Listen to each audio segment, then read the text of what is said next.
Today, I want to talk about the hellscape that is technical diagramming, right? Everybody's nodding their heads right now, And there is a potential solution that I want to share. There was one name that several people brought up. I did some digging, and it's kind of nuts how much this program Miro has for developers. I have to share this. It could potentially be a game changer for you. So my favorite part about Miro is that half the work is already done. Like right now, typically we spend hours starting diagrams from scratch, right? Gathering information, you get buy-in from every team. Following up, that's a lot of work to do. But Miro has a full set of integrations with the tools you're probably already using. And they also offer open APIs and SDKs for custom solutions for all those niche diagramming use cases we have to do, right? So the end result is the same, but it doesn't take forever. It's a massive, massive time saver. I'm transforming basic flowcharts and network architectures, and it all lives in one place. So are you using Miro? Have you used it? I want to hear.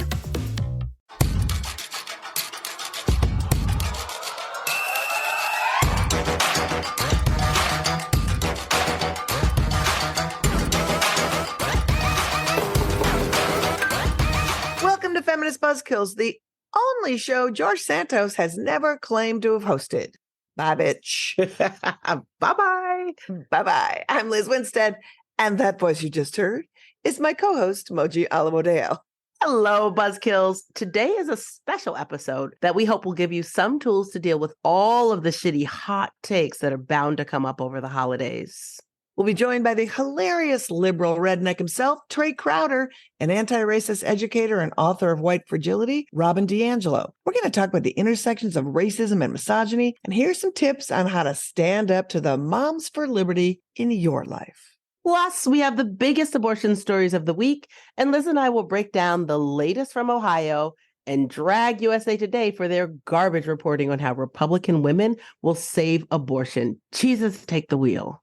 Jesus, take USA Today. I can't even wait to get to these stories. But first, it was a really big week for Abortion Access Front. If you follow us on social media or follow a lot of other people on social media, cool people, you know that we have had a documentary film crew following us around for 7 years, all being out on the road, coming to all of our events, capturing our activism at Abortion Access Front. And this week, it became a documentary that premiered at Doc NYC in New York, and we all got to go to the premiere, and it was sold out. They have 3 showings, and it was really incredible. It was so good. It was so nice, to have a retrospective of the work that we've done in these 7 years. Remember when Roe was the law of the land? I know. It seems so hilarious in parts of it that the things that we thought were the hugest stories just were not. What was your favorite part, do you think, Moji? Without giving it too much away, what really got you?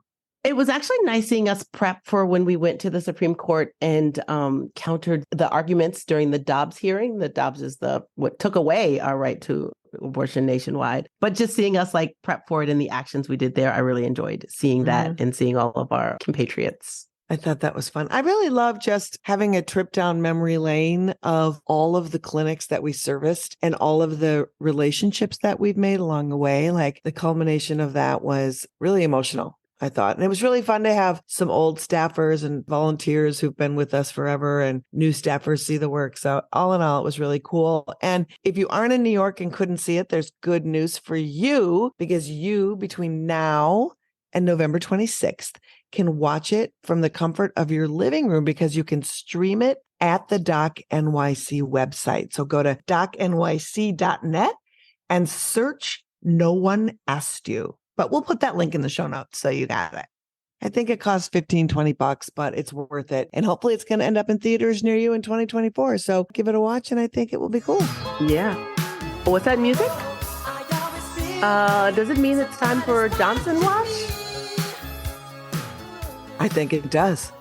It does. That's our new weekly segment that brings you a new creepy anecdote about Mike Johnson, the creepiest Speaker of the House in American history, and that includes the pedophile wrestler. That's right. This week's episode, The Adoptee. What?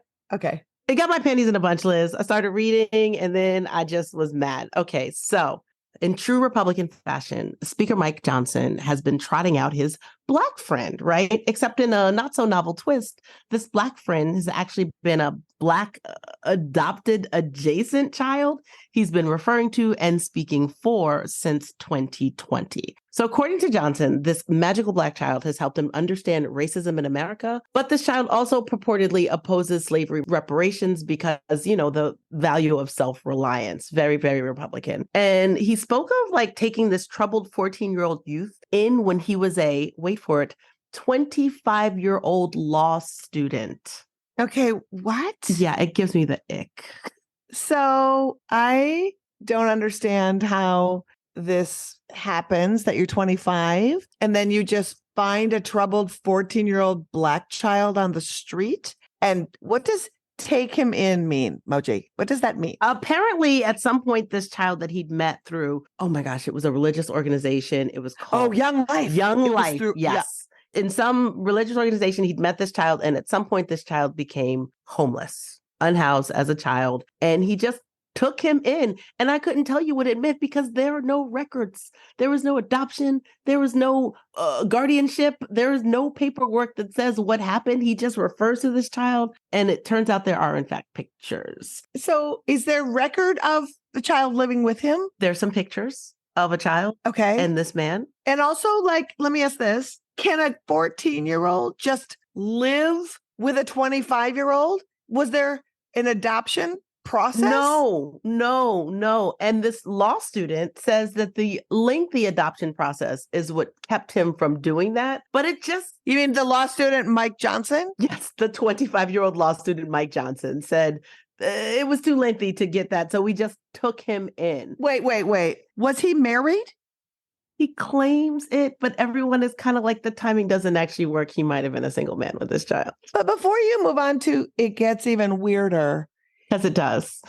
Adoption papers are put in place so creepy people can't just take children and, I don't know, put them into some kind of indentured servitude or sex work or a myriad of things that go labor laws. There's no record of this kid going to school. There's no record of like why he got possession of this child. There's no record of anyone following up after he, I'm just going to say, took possession, because it was not adoption or fostering. Okay, so it was like an abandoned car. Kind of like that. Yes, similar. It's just like mine now. Children, the possession of a child is 9/10 of the law. Is that the law? That's exactly what happens in Louisiana, it seems. So anyway, this is wild. So again, no one really thought about this, right? He got elected unopposed into all of the things that have raised him up to within 3 steps of the presidency. 2 steps, baby. 2 steps of the presidency. I don't want to make the story any worse than it already is. But when he's in the House and he's not the Speaker of the House, he's like, people are having these racial reckonings, and he's like, well, I have a Black child and he's doing great.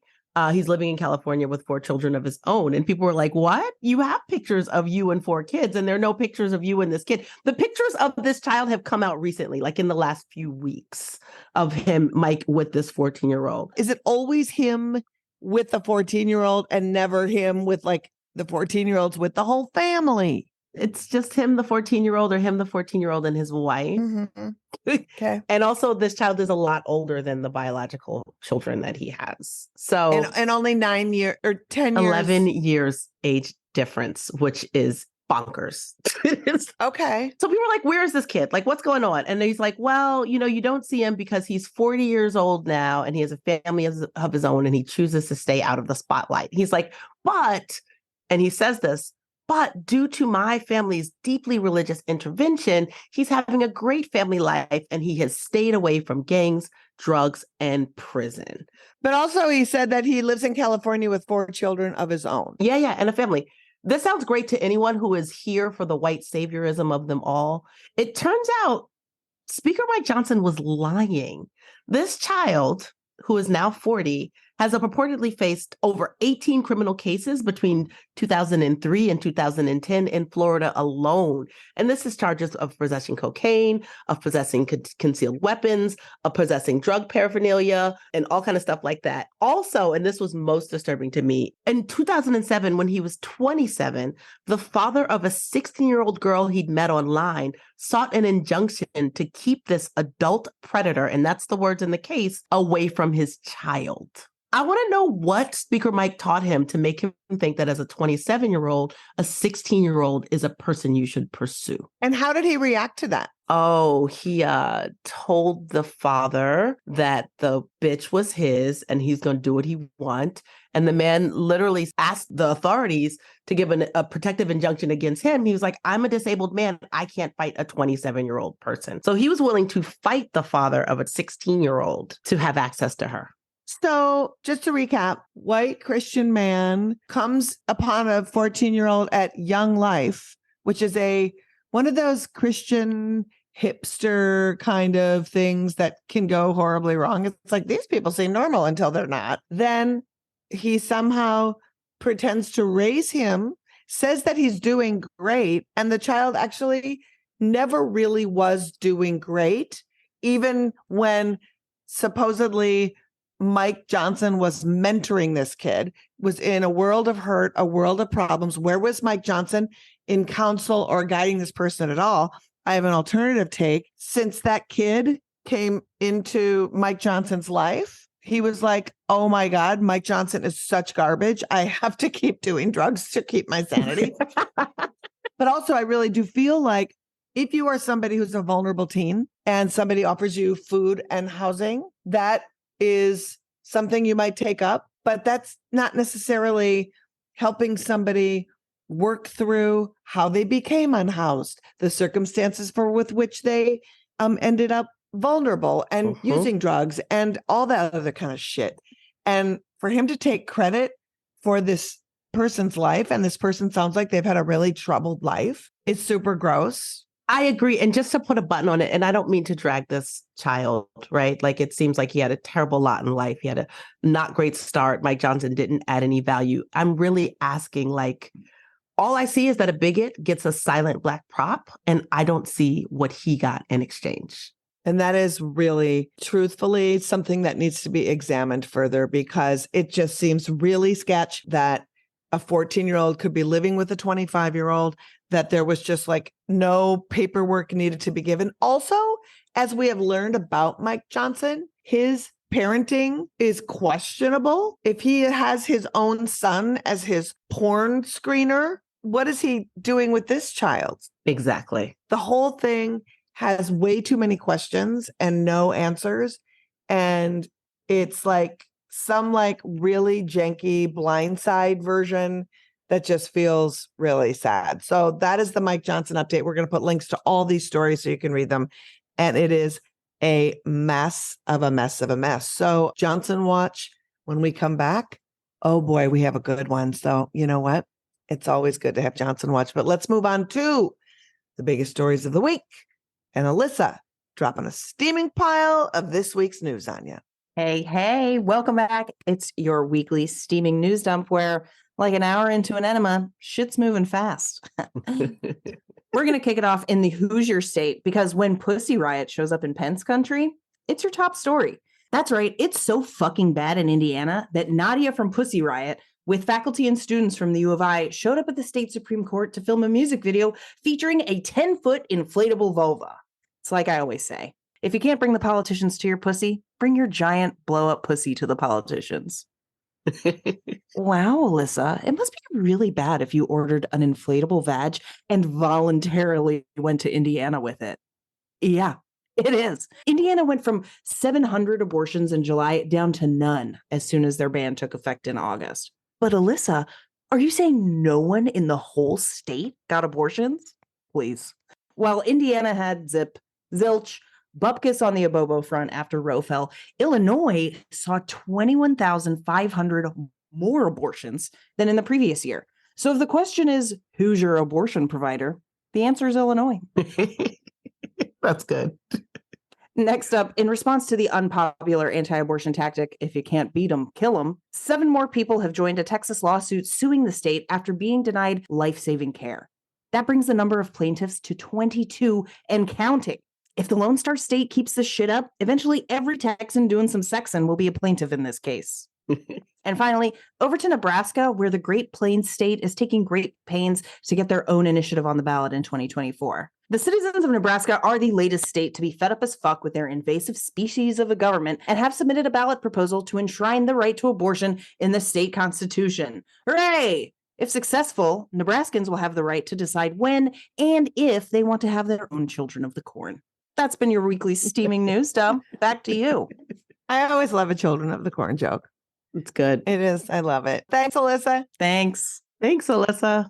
All right, Moji, let's get to the stories that you and I almost lit our hair on fire about this week. Oh, Liz. Yes. Do you remember that great day, November 7th in Ohio? Legal weed and legal abortion was on the ballot, and those initiatives sailed to victory by decisive margins. That was amazing. Wasn't it? And we all rejoiced knowing that no more 10-year-olds would need to be spirited to Indiana for abortion care. Not that they could because it's Indiana.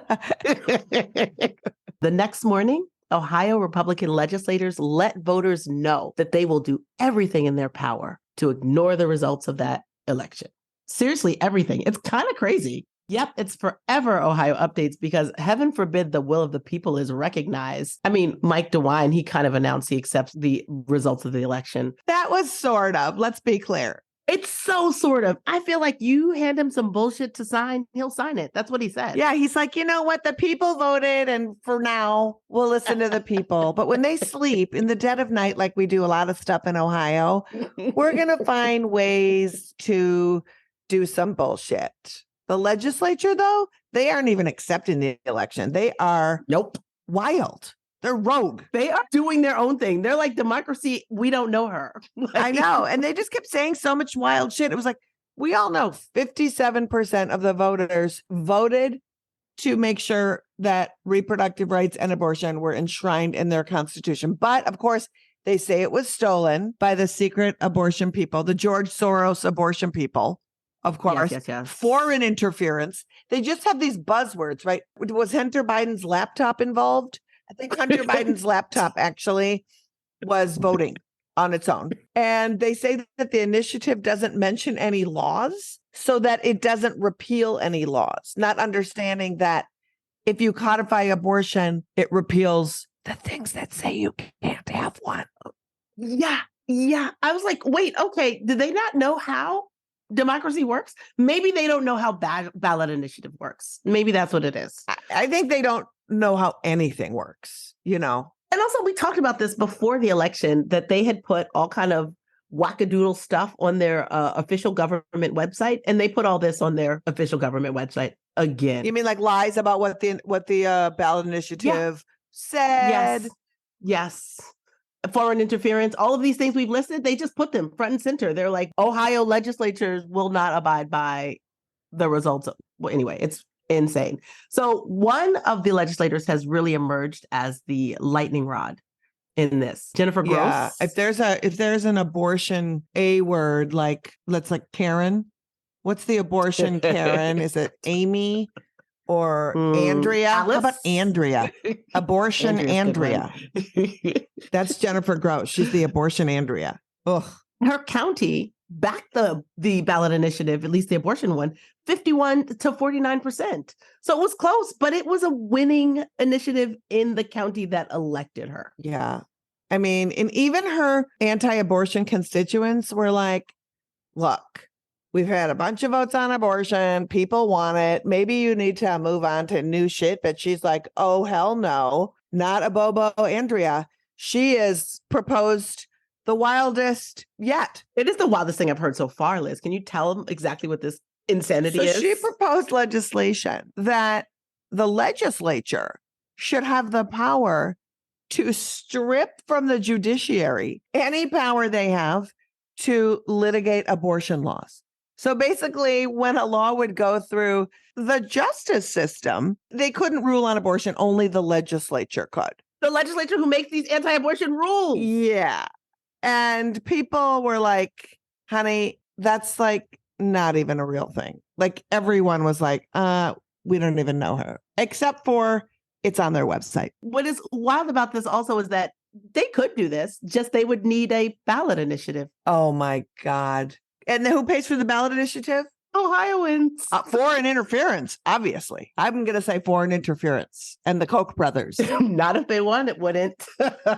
And do we think the people of Ohio, are, after they've already said, we don't want 60%, we want a 50% vote on ballot initiatives, they already struck down their first shenanigans. I'm sure that Ohioans would be wildly excited about some kind of ballot initiative that said, we're going to strip the power of checks and balances away from the judiciary and only have conservative politicians decide what happens with abortion. This is clearly a stunt, right? Like, this is clearly, I don't even know, like, in what pressure cooker they built this, that they think that this is going to fly, that this is constitutional, that it'll stand up to that any judge would enforce this. What judge? Ohio, the other thing is Ohio has a very conservative judiciary. So, like, even they would not want to strip power from themselves. Yeah, I can't imagine it be like, you know what's a good idea? Giving us less power. What we'd like to do is destroy our own rights. Although the conservative elected women of Ohio seem hell-bent on stripping their own rights away. So with Abobolandia and company, it just seems like a mess. So we're going to follow that, see how it goes. There'll be some good sound bites out of it for sure. You know, we'll bring you those. But the other story that bugged the shit out of me that was kind of related to this whole thing was USA Today, and every single sort of news outlet is trying to have all these hot takes on what is this abortion wave? Who's winning it? Who do we have to look to? And USA Today ran an article this week about how white Republican women are going to save abortion. They talked to like two women in their 60s who had feelings, and then a Republican strategist who worked for Giuliani. And then when she decided that the Republican Party was a little creepy, she went to work for Cuomo. So please let her talk more about women. Oh, gosh. And when you gravitate hard to men who abuse them. So yes, this was a whole article. And here's the thing. At the beginning of the article, the first thing it says is, no data is in yet. And then they just continue to hyperbolize. Also, let's be clear, 9% of Republican women didn't vote Republican in the 2020 election. And so there's a whole ass article that they're going to save abortion and that they're the secret weapon to winning, when about the 90% women of color who actually never straight. Thank you. Also, they were like, oh, we have 9%, we have no data. We had to look back and be like, is this an opinion piece? Right. And there's a shit ton of data. In 2020, 90% of Black women supported Democrats, 70% of Hispanics, and then 55% of white women voted not for Democrats. I think you know what I'm saying. So how are they our saviors? I don't understand how that makes them our saviors. And here's the thing. It doesn't make anyone a savior of anything, because somebody did a big study on people who vote versus people who actually participate in the process. And while, you know, white women are the biggest slice of the electoral pie, right? There's like 44% of the electorate are white women, but majorities vote, but minorities not only vote, but they knock on doors and they post yard signs and do all that. Why is that? Because they understand profoundly their lives depend on their votes. They can't fall back on white privilege. And so if people of color didn't decide that they were going to do everything in their power to get elected people who are going to do, like, help make their lives actually better. Less harm. Liz, it's less harm. Yeah, less harm. True. That's exactly right. You know, if they didn't vote, white supremacy would be so much worse than it already is. White men are not coming to save us. They might save some white women. Yeah, it's true. And the thing about it, Moji, is that we've been following all of these ballot initiatives and how people have voted, you know, since Kansas, since the first one. And what this article, which is so stupidly written, and I'm just angry. And the reason I'm angry about it is because people are going to pick up this paper or look at it online. It's the USA Today. So it's kind of like, you know, around in grocery stores. It's everywhere. And hotels. Right. And patting these people on the back who haven't done shit is really angering, because what we saw in Kansas when there was an abortion ballot initiative and candidates on the ballot, Kansans voted for the abortion initiative, but also voted for anti-abortion politicians. So the disconnect is between who is creating these laws and how they feel about abortion is really there. And so with Ohio, the only thing that was on the ballot was weed and abortion, no people. Exactly. Not Mike DeWine, because probably based on anything we see, people would have voted for Mike DeWine, Jennifer Gross, and the abortion and the weed, which is, that doesn't make It doesn't make any sense. I think it maybe leads to just people not actually knowing how laws happen, that like we lost Roe because Mississippi, just one state decided to push something all the way up to the Supreme Court, and it affected all of us. And I think that sometimes people don't think of how individual legislatures affect all of us. Right. And so it'll be interesting to see somebody doing actual reporting and actual studies about when we deep dive into what does this mean for 2024? Will abortion bring people out and get Democrats rallied? I hope so. Will we spend this time educating people on who the politicians are that are hell bent on stripping our rights so that they don't vote for them if they also have a ballot initiative on their ballot? So I'm looking at that, and shame on USA Today for holding up people who just showed up finally on abortion because it affected them personally. Literally because it affected them personally and their siblings. Yep. And that's the only reason. Yeah, it is like, no, thank you. I'm sorry, not to hold up Black women, but we vote for everyone. Yeah, I mean, it's 100%. I just think no patting on the back, and it's just wild. So those are our stories of the week. As always, these stories will be in our show notes, and you can find the best, most up-to-the-minute resources on accessing abortion care and funding your care on our website, aafront.org. Our Charlie chatbot is on the bottom right and will walk anyone, anywhere in the country through their options for abortion care and resources for that care. And these stories, along with so many hot button issues, will also be thrown at you this holiday season. And we wanted to do a pre-holiday show with guests who could give us some tips on how to navigate the holidays without backing down from our truth using facts and humor. First up, he's a comedian, most recently writer of the travel guide Round Here and Over Yonder. He's also a massive star on stage and TikTok. Please welcome the liberal redneck himself, Trae Crowder. Hi, Trae. Hey, Trae. Hello. How y'all doing? We're great. So, Trae, quickly. Yes. I looked up the definition of redneck, and it said poor, dirty, uneducated, racist, white Southern man. You don't seem to be all of those things. No. Like...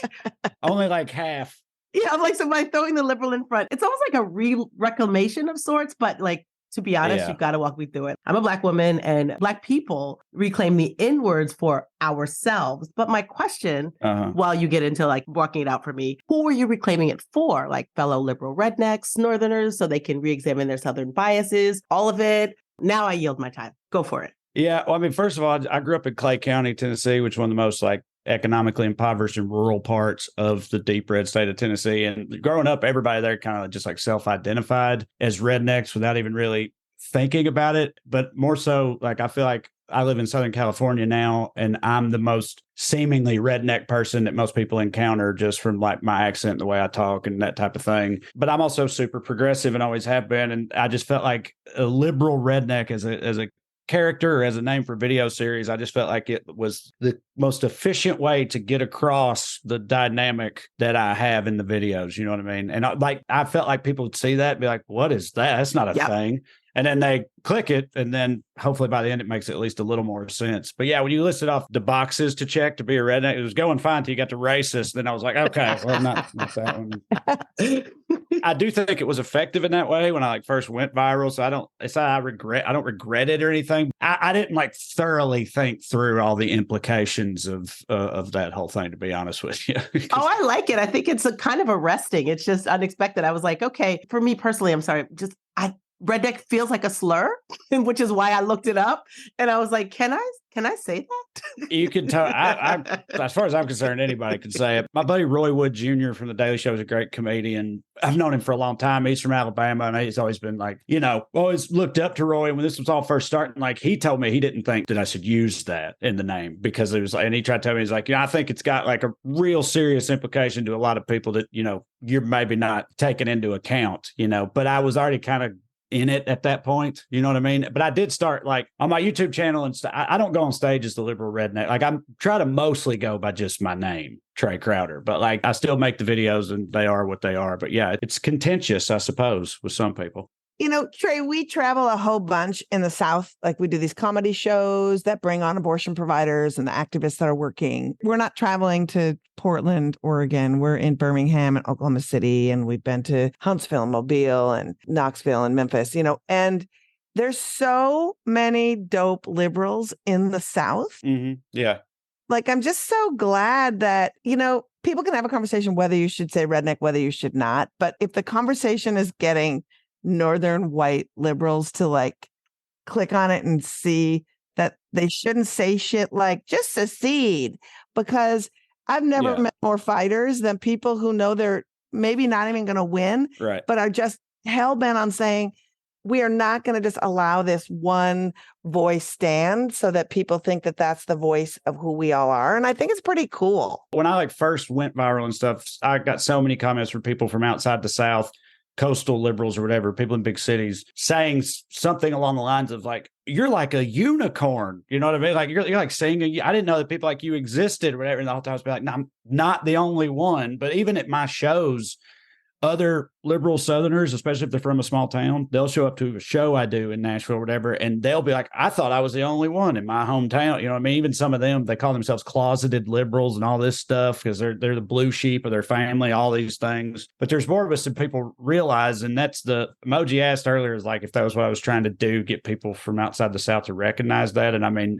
yeah, that is important to me and also something I'm proud of. Sometimes people are like, are you trying to change people's minds? And they say that and they mean stereotypical Trump loving redneck types. And they mean, am I trying to change their minds? And it's not that I wouldn't like to. I just don't think that I can for the most part, but I know I can reach people in other places and show them another side of where I'm from, basically, which I do care about. But I also think one thing that's super cool, and I know from the work that we do traveling around, is if you have a bunch of progressive-minded folks doing a show in Little Rock or in Huntsville, you get every single progressive together in that room, and then they find each other. And that is really cool. They'll go, oh, I work with that person, or there's my neighbor.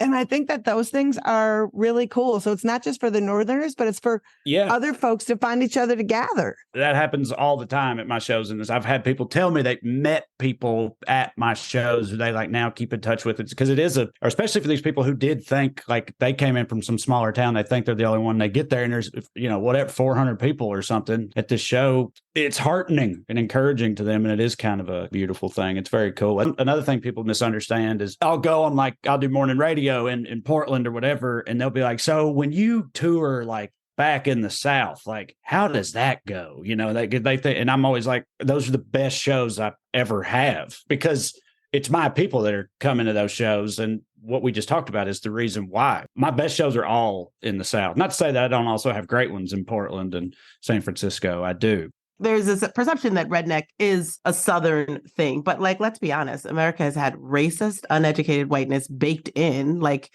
even in New York, right? Even in Oregon. Yeah. And non-Southern whites sort of thinking that they have some claim to enlightenment is kind of laughable. Like, come on, read the room. Yeah. What do you have to say to those people?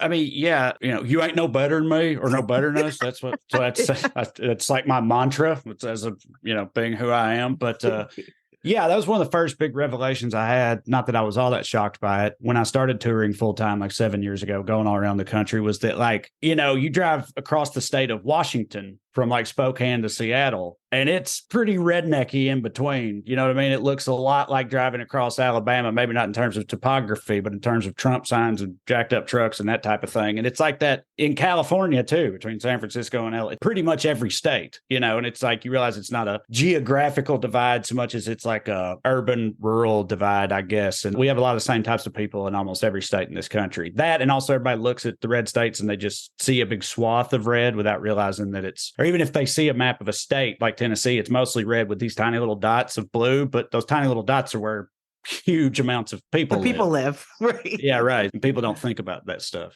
And I also think too, you know, and we're going to bring on Robin now, but like racism is baked into all of us because it's foundationally part of our country, right? And so people are desperately trying to find some kind of respectability play for themselves, that they have some kind of like enlightenment, when there is no way to live in this country and not have had it into your upbringing some kind of racist bias that you either are going to decide to work on or you're going to decide to not, right? And so I think that this is a perfect time to bring Robin on just to talk about like where we're at. So Moji, do you want to introduce her?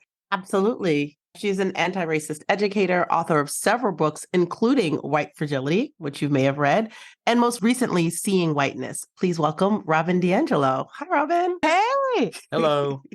It's so good to have you here because it's like, I love Trae's work so much. I love your work. And I just think that when we talk about these divides and how we talk about who cedes the moral high ground, all this false narrative around people who have better experiences, who better than all of us to sort of have this conversation, right? Trae, you and I sort of through our comedy try to take on some of this shit. And Robin, you analyzing and helping folks understand that we're all a little bit or a lot racist, and like how we choose to deal with it is sort of the path that we're going to talk about. And just also laying out how racism and misogyny just go hand in hand. And so I guess the first thing that I wanted to ask you, Robin, is talk a little bit about white fragility and male fragility and how they both sort of come into play, especially when we talk about how we talk about abortion. So, there's a quote that comes to my mind, and I don't know who said it, but I do love it. When you're used to 100%, 98 feels oppressive. You're challenging whiteness, white advantage, white positionality, you're going to get white fragility, right? And I want to be really clear when I use the term fragile, I don't mean fragile like delicate, I mean fragile like a bomb, right? Like hold it carefully because it's not going to take much for it to blow. And then there's going to be a lot of like fallout, right? And where I don't want white women to get out from under, I don't want us to use sexism as a way out, right? I want us to use sexism, misogyny, patriarchy as a way in. White women don't have any less racism than white men. We just enact it differently based on our socialization. But when you put whiteness and maleness together, of course, you're also going to get male fragility, right?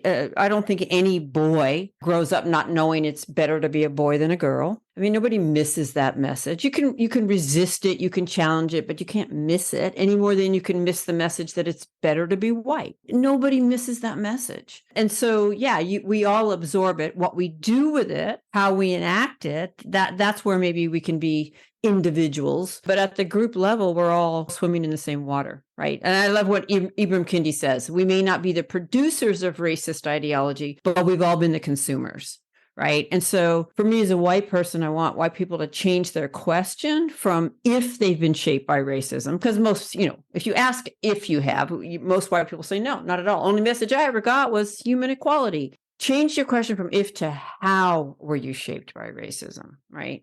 And then you can look at all those intersecting identities. I actually grew up urban poor. And so I learned my place in the racial hierarchy different than maybe a middle-class white girl would or a rural white male would, but I learned it, right? And I actually can't talk about growing up poor without also talking about growing up white. Mm-hmm. And I wonder if Trae can relate to this. I mean, when I say urban poverty, I mean homelessness and living in our car and welfare and a lot of shame. My mom could not take care of us when we were not fed well or clothed, and we were literally dirty. And there was a lot of shame about that. And yet I can remember over and over being warned never to touch things that a colored person could have touched. The message was really clear. Had I touched that thing, sat on that seat, I would be dirty. Now, the reality was that we were dirty. But in those moments, we projected that shame and that dirt onto Black people, basically. And it realigned us with the dominant white culture that our poverty separated us from, if that makes sense. I see how we used Black people, right? We might have been at the bottom, but there was somebody below us, right? I think that's the great bargain made with owning class whites and working class whites, right? I'm going to exploit your labor. I'm going to give you something. You're going to always get to be better than the Black man. Okay. I actually really love that explanation. I mean, it really acknowledges that we are intersections, right? All of us are. And it's not that we're one thing. To bring it back to abortion, because we are an abortion podcast. And it's historically been a topic that is hard to talk about. And of course, the tenets of white supremacy play such a role in like not only how anti-abortion people, but also well-meaning pro-choice people have perpetuated the stigma that have led us to this terrible anti-abortion precipice that we're on right now. So I'd ask you, what are some of the ways that we see playing out that can shift the narrative as we talk about abortion? I mean, I think it helps to counter this narrative that it's always something that you regret or that's, deeply upsetting and tragic. I have actually had 2 abortions. I have no shame, no regrets. Neither of them were any big deal. I had a child in between those 2 abortions. So it's not as if, I'd never experienced childbirth. I was very clear that was not the right time for me. Just to be able to say that and to see that not everybody finds this a difficult decision to make. Some people it's just clear as a bell. It's true. But yeah, we need other stories because the reality is there is a lot of shaming and prejudice. And as a white person who breaks with white solidarity, at least I try to, I get a lot of that anyway. So it's like, here it goes. Yeah.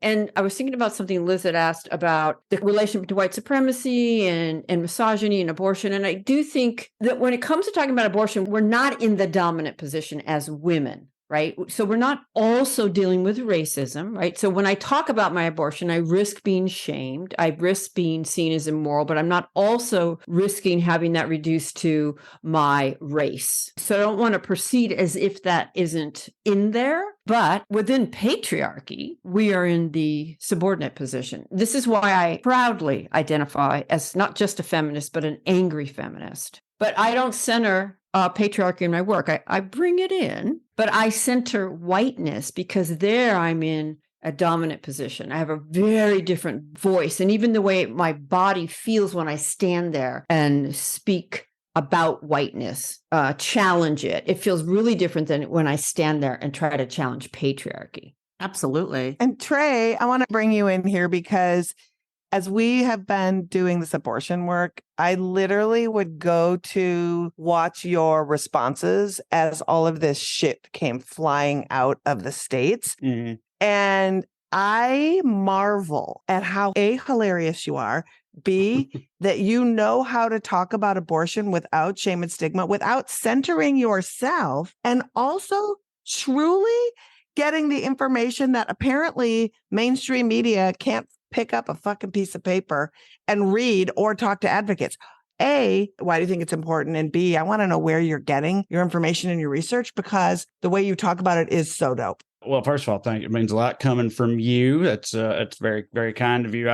With the abortion stuff, I mean, I think about all my videos, but anytime it's like abortion related, I really try to actually think about it because I'm very sensitive to the fact, like the part of me feels like it's not really my place to even be talking about this. But the other side of it is like, being an ally in any of these causes, you know what I mean? So I try to, usually I'll make some self-deprecating joke about how as a straight white man, I'll take any opportunity to give my opinion on abortion, and then get into the, whatever it is I want to say. And I know a lot of times I've focused on just the hypocrisy usually is where I try to center, my ire, the hypocrisy of their policies. So yeah, I self-identified poor white trash in rural Tennessee. And like, I'm just always sensitive to the way economic issues and how much it sucks to be poor and how shitty poor people are treated across this country and their disdain and hatred for babies that are born poor. It's been pointed out a million times, but like, it's vitally important to them that these babies must be born. But as soon as they are born,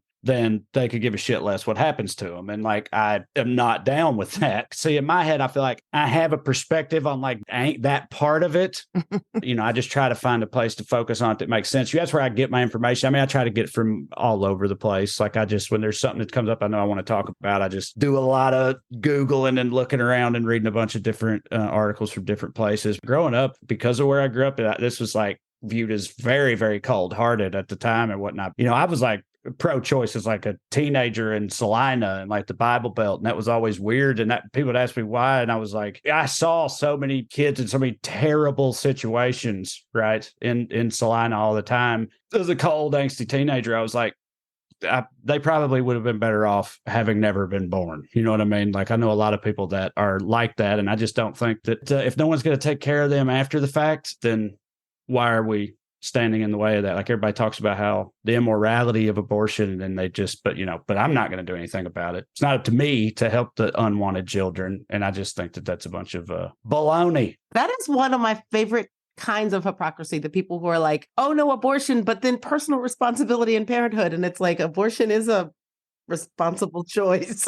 Right. Yeah, of course it is. Personal responsibility. Of course it is. So I'm just going to jump, because the reason we asked you both here is that it's the end of November and we are heading home for the holidays. And so we all, ourselves and our listeners, need to bring our anti-racist, anti-sexist selves to the table and have hard conversations to counter not just the overt racist and sexist relatives, but also the subtle commentary that can be a little bit more prevalent and a little more cutting. And so, with the world being a 75 alarm fire of awful, we hope that folks listening to us can get some insight and some tools to talk with relatives, often difficult ones, over this holiday season. So Liz, why don't you just lay out one of the first scenarios? Some of the things that I think the people struggle with a lot, and I know I struggle with a lot because I am a person who is from Minnesota. Half of my family is from Philadelphia, Mississippi, which is not only racist, but is the epicenter of like some terrible shit. So how do we set boundaries in advance?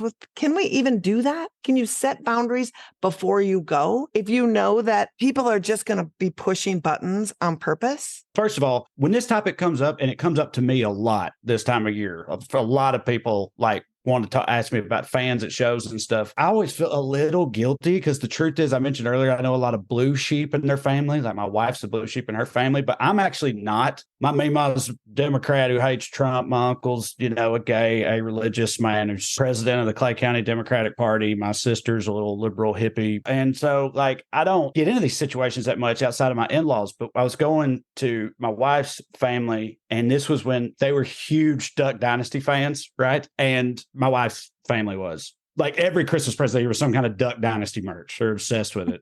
Yikes. Yeah, tell me about it. And the guy, Phil, the patriarch of Duck, he was in hot water at the time because he had said some homophobic stuff, right, in some interview. I don't remember exactly, whatever, called it an abomination, played all the hits, whatever he did. And that had just happened. And I told my wife before, I was like, I'm telling you right now, before we go down there, I was like, I'm not going to put up with none of that shit. If they start talking about how he's been railroaded for just saying what everybody's thinking or that type of thing, I was like, I'm not going to have that. It's like, I'm not going to be able to keep quiet if that happens. And she assured me it wouldn't be a problem. And then it wasn't. And I don't know if she talked to her mama, who is cool, who maybe, put the feelers out or what. So I've tried it at least once and it seemed to work okay. I think it's a fair enough thing to do. I did have my wife as a buffer though, so it's a little different maybe. Robin, any tips? Yeah, I definitely have 3 overarching guidelines. I would hope. Love it. The first one is that it is a really common question for white people to ask. And of course, it's, like, how do I tell so-and-so about their racism? And I like to look at them and say, well, how would I tell you about yours? Because that question always presumes it's not me. I'm going to go forth and let everybody else know. Mm-hmm. Mm-hmm. But I think a lot of times when people are asking, what they really want to know is, how do I say something with no consequence or risk whatsoever? How do I say something with no loss and remain comfortable, right? And you can't. I don't think you can expect that. I think that's basically white solidarity, right? White solidarity is the unspoken agreement that we'll just keep each other comfortable. We'll protect each other around our racism, white to white. Mm-hmm. And so you just don't expect it to be without consequence. You want to minimize that, but also don't wait until you're relaxed and articulate, and because that's not going to happen, right? Like, if you well, I just don't know what to say and I have to say just the right thing. It's messy and your heart's probably going to be pounding and you might be inarticulate, but do you want to be able to sleep that night? Do you want to be in your integrity? There's a book I never read, but the title has supported me throughout my life, which is Feel the Fear and Do It Anyway. In other words, don't expect it not to be hard. And lastly, I would say do it for you, not for them. So yes, I hope this person shifts as a result of me having said this, but I have to do it. I have to break with this. I have to heal the way that I have been conditioned into this thing. I have to be able to look myself in the mirror tonight and know that what I profess to believe is aligned with how I actually behave. And that kind of actually gives you permission to not be elegant and not be graceful and not be clear, but by God, you did it. You said something. And just for that moment, they had to hear a counter narrative. They didn't get to put that out there with no discomfort coming back at them. So those are some guidelines I would offer. I have some specific strategies, but I'll pause and see if Trae has any that he wants to share. I mean, I think the last thing you said, I mean, that is the important part, because especially in like places like where I'm from, they just spout this stuff off because it's like taken for granted that everyone there is on the same page as them. And I do think it's important to at least make them aware of the fact that that is not true. I also just want to say too that like having been someone who pushes back all the time at those dinners, I'm still invited back and they still love me. And I think that doing it for you is huge. And also, I want to also say, I feel like it's really important to always push back, because I feel like, I'm the person who will be there and say it and get no backup, right? From my liberal, quiet sisters. And then they'll say, can you make sure that this doesn't happen? And I said, why are you talking to me? Why are you talking to me and telling me to always keep the peace? Fuck that shit. I didn't bring up this. I didn't say it. This person's saying something that's harmful. I have friends who don't look like me. And I can't go out and say Black Lives Matter at a protest and then come home and be like cowering that, Aunt Racity Race is like saying something shitty. Like, that's not okay. It's funny because that's always how it happens, right? It's like they say all this crazy stuff. You might bite your tongue for a second. Then you speak up. And then like 30 seconds later, everybody's like, classic Lizz. Why does Lizz always have to do this? What is it with Lizz? Why does she do this every year? Whatever, when it's, when of course, it should be the other way around. But yeah, that's one of the parts that's so frustrating about it. I know. And that's one of the parts, like, Robin, I want you to dive into strategies because I'm drooling like you're a steak that's medium rare. So white fragility is a really powerful tool to keep us in our places, right? Like, I mean, we also get it at coming at us. I mean, there's a reason we hesitate to say anything, because often things are going to get worse and it's going to escalate, or that's what we fear will happen, right? But I think, like, why should the water spit me out? Why doesn't it spit, Uncle Bob out? Right? Like, yes. Why is the culture one in which I'm the one that has to be silent?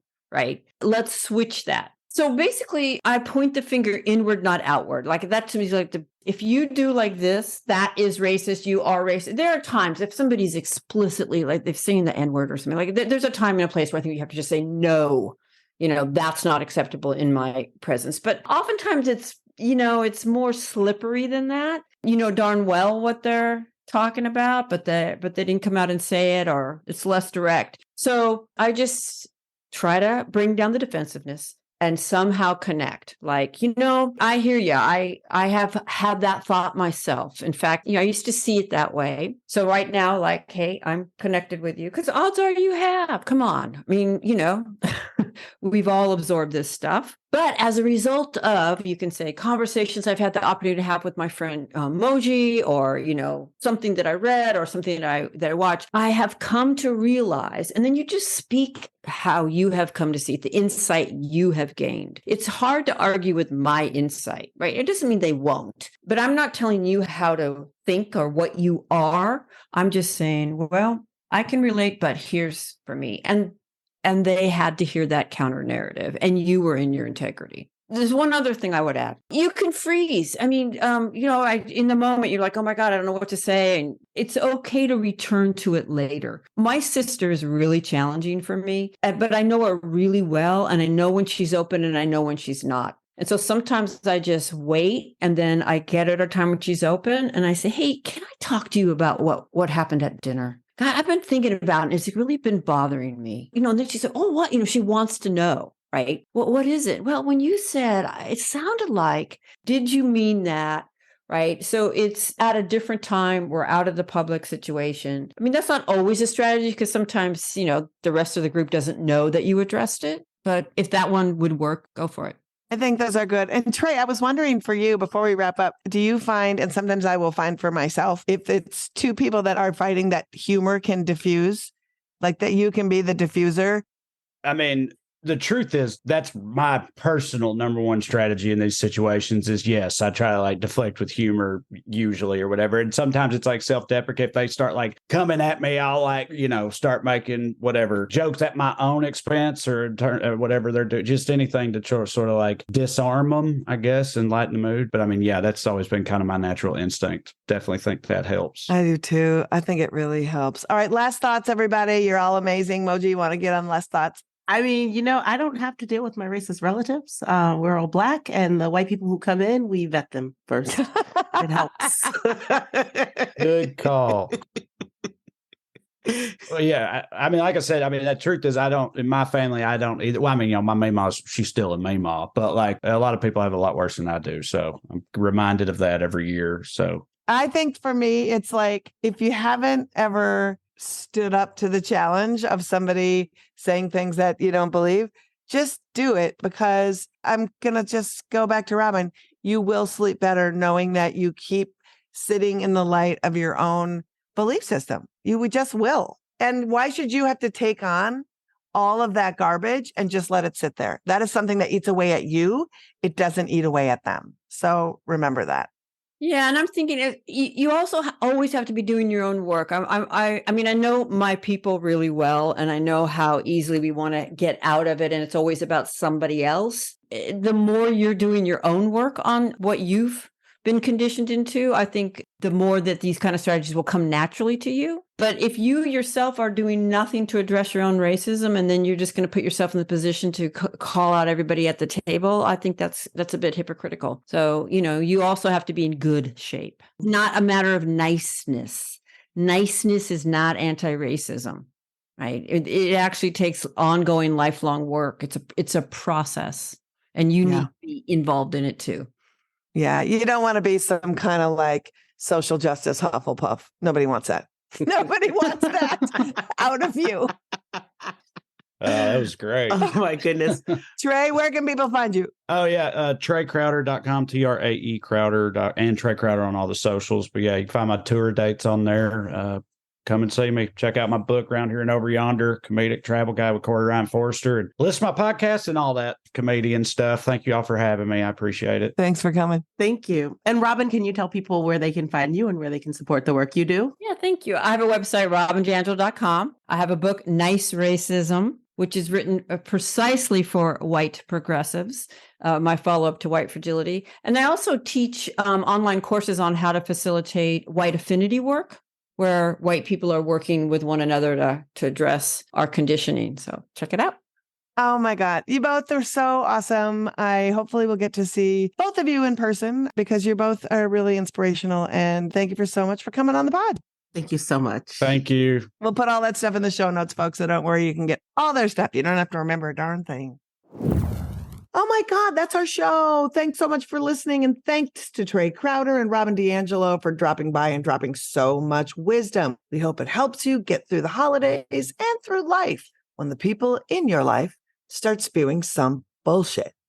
And reminder that at any point during the holidays, if you need a lift and a dose of support, you can stream the documentary about abortion access front, No One Asked You, until November 26th. If you just go to docnyc.net and search No One Asked You, you can find it. And again, that link is in the show notes. Like, subscribe, and show us some love with a 5-star rating. And stay connected on social media at Abortion Front, and turn that enragement into engagement. Looking at where you might fit into some abortion activism? Well, AAF has a 5-part activist training series called Operation Save Abortion that you can find at operationsaveabortion.com. And when you're there, you got to visit the super cool activist calendar, which is full of local and national actions and educational opportunities. After hearing all the Ohio fuckery, you can join a webinar training from Faith Choice Ohio, Tuesday, November 21st at 12 p.m. Eastern. They're hosting a self-managed abortion information sharing training. You learn tips and tricks for when discussing why self-managed abortion through medication is a safe, effective, and convenient reproductive health option. The session is open to all on Zoom, and more info can be found on our Activist Cal. We're off next week, hopefully having these important conversations with our family. But join us the following week when I'll be hanging out with Jessica Mason-Piccolo and Imani Gandhi from the Boom Lawyered podcast, who are filling in for Liz. I'm looking forward to getting their informed thoughts on the latest abortion news. Now, you're looking forward to them just being so hilarious and dragging people for filth. Let's be honest. They're fucking awesome. They're the best. I wish I could be there, but like nobody better to fill in for me than two people smarter than me. Bonus for you and your listeners. Hey, if you like us, you can join our Patreon. You'll support great content and get cool FBK merch and experiences. All pledges support this pod and all of our activism at Abortion Access Front. Pledge at patreon.com/feministbuzzkills. FBK is edited by Remy DeTournay and is produced by Abortion Access Front. Finally, we leave you with Turkey Taint Charlie Kirk, a man who's showing us his whole ass and warning his listeners about conservatives' greatest enemy, pop music fans. Gobble, gobble. Taylor Swift is going to come out in the presidential election and she's going to mobilize her fans. I'll be nice. And we're going to be like, oh, wow, where did all these young female voters come from? We better have a plan for that. Taylor Swift, I think she put up one voter registration link and she registered millions and millions. And let's just be honest, all the Swifties want is swift abortion. Feminist Buzzkills, the podcast from Abortion Access Front. New episodes drop Friday. When BS is poppin', we pop off. And if you want to support our podcast and all the work of Abortion Access Front, like, subscribe, and join our Patreon at patreon.com/feministbuzzkills. Okay, here's how Miro works. See, it's amazing. What's everyone doing at David's desk? Ever since marketing started using Miro's collaborative online whiteboard, he thinks all our other teams should sign up. Why? He says Miro's making his meetings disappear. And if every team gets on it, that means even less meetings. They're using Miro for brainstorms, mind maps, customer research. So could we use Miro instead of having another 100 meetings for every round of feedback? Yep. You can comment, react to ideas, even leave a recording on the board. And what about presentations? There are Miro templates for that. How do you know so much about Miro? I've actually been using it all along. I just used a Miro board to plan the best vacation. Okay, I'm on board. See how Miro users save up to 80 hours every year by meeting less and doing more. Get on board at Miro.com with 3 boards free forever. That's MIRO.com.